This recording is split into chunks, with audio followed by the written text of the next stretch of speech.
O chefe da polícia pelo telefone manda me avisar que na Carioca tem uma roleta. Martinho da Vila, uma das maiores expressões do samba, afirmou que a tristeza é um sentimento que não se deve cultivar. O samba é o pai da alegria.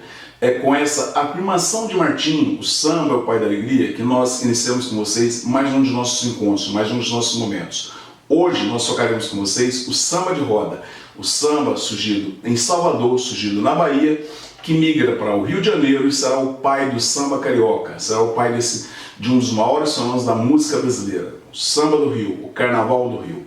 Nós somos o Guia de Linguagens, eu sou o professor Simval Santana e aqui, nesse momento, nós trabalhamos com vocês os gêneros da música popular do Brasil, as características básicas, fundamentais, para dar a vocês todo o embasamento necessário para vocês resolverem as questões envolvendo esse tema, a música popular do Brasil, na prova do Enem. Ok? Vamos lá então. Hoje, samba de roda, o samba surgido na Bahia, desenvolvido na Bahia, que migra para o Rio de Janeiro a partir de 1850, que vai dar origem ao samba carioca, ao carnaval carioca, ao pagode. Esses gêneros que são fenômenos da música popular do Brasil e que são reconhecidos no mundo todo. Ok? Vamos lá então, meninos, samba de roda. E aí, rapaziada, apresentamos a vocês hoje o primeiro gênero do samba, o pai do samba, a mãe do samba, o samba de roda da Bahia.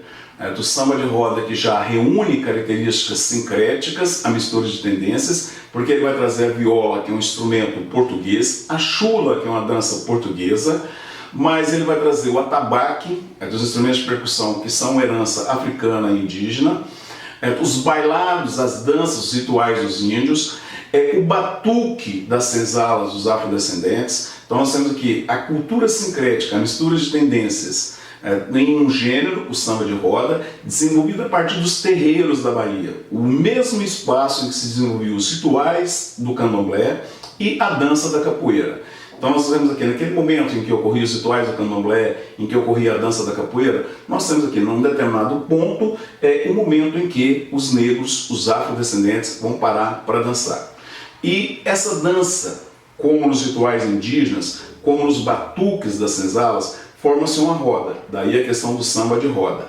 E nesse samba de roda nós temos duas vertentes. Primeiro, o samba chula, que tem a influência da chula, que é uma dança portuguesa, em que os cantores primeiro declamam um poema, declamam a poesia. E a partir da declamação entra em cena os instrumentos, atabaque, viola, pandeiro e chocalho.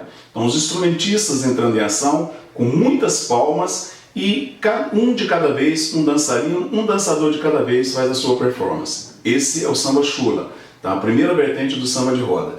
A segunda vertente é o samba corrido. Neste nós temos os cantores, o coro, os mesmos instrumentos, viola, atabaque, pandeiro e chocalho, instrumentos de origem europeia, de origem africana e de origem indígena, a roda, e quando começa a melodia, quando começa a música mais rápida, aí todos dançam. Então não é só um de cada vez como no samba chula. Agora nós temos todos dançando enquanto corre a melodia, enquanto corre a música e no meio dos instrumentos e no meio de muitas palmas, certo? Então nós temos aqui o samba de roda, o samba que se originou na Bahia, junto ao candomblé, junto à capoeira. Na década de 1850, a partir de 1850, com as leis abolicionistas, ocorre uma chamada diáspora baiana. Um número muito grande de baianos migra para o Rio de Janeiro. E essa migração de baianos para o Rio de Janeiro vai levar para lá as características da cultura baiana. Então nós teremos aqui a migração para a Bahia, a migração para o Rio de Janeiro, para a corte, para a capital federal, não apenas dos elementos humanos, mas dos elementos também culturais. Os baianos vão levar para o Rio de Janeiro o candomblé, a capoeira e o samba de roda. E no Rio de Janeiro, a partir das tias, das mães de santos baianas, das casas das mães de santos da Bahia, das casas das tias baianas, nós vamos ter toda a propagação do samba de roda. E o samba de roda vai dar origem ao samba carioca, vai dar origem ao carnaval e a toda essa história que vocês conhecem e que o mundo todo conhece, o samba brasileiro, o carnaval do Rio de Janeiro. Tranquilos? Então vamos agora, na sequência, apresentar a vocês a importância das tias, a importância das mães de santo, a importância dos terreiros para a propagação do samba de roda e para a transformação dele no samba carioca. Ok? Vamos lá então a isso no outro momento do samba. A denominada diáspora baiana, a partir da década de 1850, levou para o Rio de Janeiro não apenas o elemento humano, não apenas o elemento baiano, o baiano por si, levou toda a cultura. Nós temos então no Rio de Janeiro a introdução do candomblé, a introdução da capoeira da Bahia e a introdução do samba de roda. E a propagação vai se dar a partir das casas das tias e um determinado ponto do Rio de Janeiro, tá? A Praça 11. A Praça 11, tal qual ela existia nessa época, tal qual ela era nessa época, ela não existe mais. Porque a Praça 11 ela foi depois modificada para a construção da Avenida Presidente Vargas. Aí, tal qual a construção da Avenida Presidente Vargas, a Praça 11 deixou de existir como a pequena África, como centro propagador da cultura afrodescendente no Rio de Janeiro. A Praça 11 foi, na segunda metade do século XIX, um ponto para o qual migraram baianos, um número muito grande de baianos, daí conhecida como a Pequena África, e um número muito grande de judeus dedicados ao comércio. Então, nós temos aqui na Praça 11 os judeus dedicados ao comércio e os negros baianos que propagaram no Rio de Janeiro a cultura da Bahia. Então, nós vamos ter aqui o candomblé, a capoeira e o samba de roda. E a propagação vai se dar a partir das casas das tias. As tias baianas tiveram importância fundamental nessa época. As mães de santo, os terreiros, que atraíam um número muito grande de pessoas, apesar da proibição. Então, exatamente esse elemento, a proibição, é que vai tornar o terreiro da tia Seata, Arnínia Batista Almeida, uma senhora baiana, uma negra baiana, que migrou com 22 anos, ela nasceu em 1854, portanto ela foi em 1876 para o Rio de Janeiro. Ela teve uma relação amorosa infeliz, teve um filho, a relação amorosa acabou, ela foi embora para o Rio de Janeiro. Ela era iniciada no candomblé, era filha de Oxum, a divindade das águas, a deusa da vida, da riqueza material. Então era uma pessoa muito importante no candomblé e a casa dela no Rio de Janeiro tornou-se um centro de referência. A casa dela atraía não só os praticantes do candomblé, dos rituais, da cultura, das religiões de origem afro, da religião de origem afro, mas também o pessoal do samba. Era um ponto de encontro, domingo à tarde, as festas que envolviam tanto os rituais religiosos como os momentos de dança, os momentos de festividade da população negra do Rio de Janeiro. E o terreiro dela em particular chamou atenção porque o terreiro dela, ao contrário da maioria, o terreiro dela era protegido pelo governo, porque ela em determinada oportunidade atendeu ao presidente, ao então presidente Venceslau Braz, e ela curou uma ferida que o presidente tinha na perna. Ela tinha uma fama muito grande de benzedeira, de curadora, e ela conseguiu fazer um emplasto. Ela fez um emplasto, e esse emplasto aplicado à ferida na perna do presidente Venceslau Braz curou a ferida dele, que ninguém conseguia curar. Isso deu a ela moral, cacife, o terreiro dela era protegido, tá? Ninguém mexia. E, consequentemente, o terreiro dela se tornou mais importante. E essas tias baianas, especificamente a tia Seata, não eram somente pessoas envolvidas na questão da religião, do candomblé. Elas estavam envolvidas em todo um esquema que já implicava o surgimento do carnaval no Rio de Janeiro, o desenvolvimento do carnaval. Então, nos bailes de carnaval, eram comuns já o uso das fantasias, e as fantasias envolvendo as baianas. E essas fantasias eram feitas por essas tias. Então, a tia Seata tornou-se uma importante empresária desse setor. Tá? Ela empregava várias negras, essas negras confeccionavam fantasias que eram alugadas e vendidas para o Carnaval do Rio de Janeiro, para a elite, para os bailes. Então, ela se tornou uma figura importante, uma figura fundamental, porque o terreiro dela era protegida, porque ela desenvolveu todo o negócio, ela era uma gestora, uma investidora, e porque ela era uma das mães de santo mais importantes do Rio de Janeiro, mais influentes do Rio de Janeiro. Então o terreiro dela atraía muita gente. E criou-se o mito, criou-se a lenda, que se uma música para fazer sucesso, ela tinha que ser composta, desenvolvida no terreiro da tia Seata. Então nós temos aqui no terreiro da tia Seata a introdução, o desenvolvimento, a propagação do samba de roda da Bahia. O samba de roda veio da Bahia e ali no terreiro dela, como nos demais terreiros, mas no dela o mais importante, o samba de roda começou a ser divulgado nas suas duas vertentes, o samba chula e o samba corrido. E com o passar do tempo, esse gênero vai acabar se desenvolvendo e transformando-se no samba do Rio de Janeiro. Nós temos aqui na figura de tia Seata, na figura das tias baianas, na construção dos terreiros no Rio de Janeiro, o principal elemento de propagação do samba de roda da Bahia. E a propagação a partir dos terreiros, a partir principalmente do terreiro da tia Seata, do samba de roda baiano, da Bahia, vai dar origem ao samba carioca.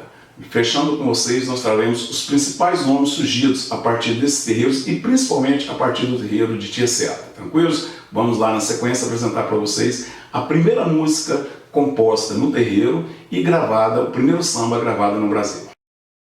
O chefe da folia pelo telefone manda me avisar que com a As músicas de sucesso do final do século XIX e início do século XX no Rio de Janeiro, as músicas de caráter popular, o machixe, o lundu e agora o samba, passavam pelos terreiros das tias.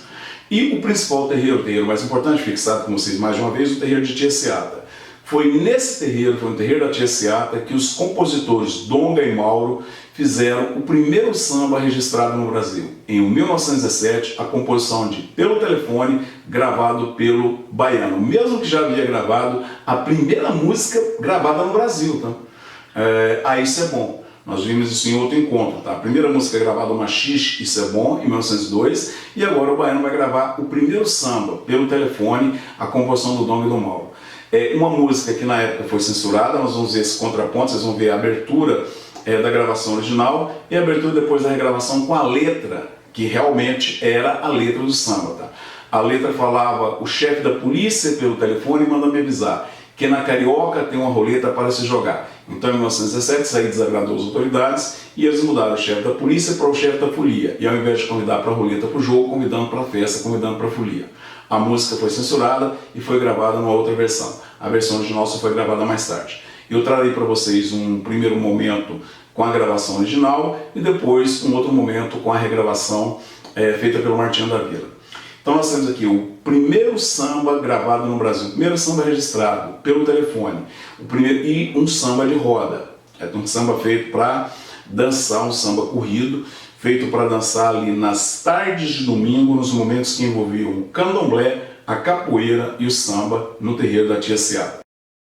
O chefe da folia pelo telefone manda me avisar que com a O chefe da polícia pelo telefone manda me avisar que na Carioca tem uma roleta. O samba de roda, ele vai ter os desdobramentos no samba do Rio de Janeiro, na bossa nova, no pagode e no samba contemporâneo. Tanto é que nós temos hoje uma das principais representantes, a baiana Mariana de Castro, que eu trago com vocês um fragmento de uma música dela, de uma gravação dela, para poder fechar esse encontro. Ok, meninos? Samba de roda, o samba surgido na Bahia, o samba feito para os momentos de festividade do candomblé e da capoeira, trazido para o Rio de Janeiro pelos baianos, desenvolvido no Rio de Janeiro a partir dos terreiros e principalmente a partir do terreiro da Tia Seata, e o samba de roda da Bahia dá origem ao samba do Rio de Janeiro. Nós temos aqui no samba de roda o Donga, o Baiano e o Pixinguinha, que é um dos principais nomes, um dos principais compositores de toda a música popular do Brasil. Ok, meninos? Fechamos com vocês mais esse encontro, hoje visto com vocês o samba de roda e principalmente a importância da negra Tia Seata na propagação da música no final do século XIX e início do XX na capital federal, na corte, no Rio de Janeiro, ok? Na corte durante o Império e a capital federal já na República. Tranquilo, meninos? Então, fechando com vocês mais esse encontro e na próxima nós daremos continuidade ao desenvolvimento, à propagação do samba, do carnaval do Rio de Janeiro. Abraço, não se esqueçam de se inscrever no nosso canal, de dar lá o seu joinha, de curtir o nosso canal, porque o reconhecimento de vocês é o reconhecimento do nosso trabalho, o reconhecimento de vocês é a garantia que o nosso trabalho está no caminho certo, ok? Nós somos o Guia de Linguagens, eu sou o professor Simval Santana, uma ótima semana, ótimos estudos para todos vocês. Abraço, meninos!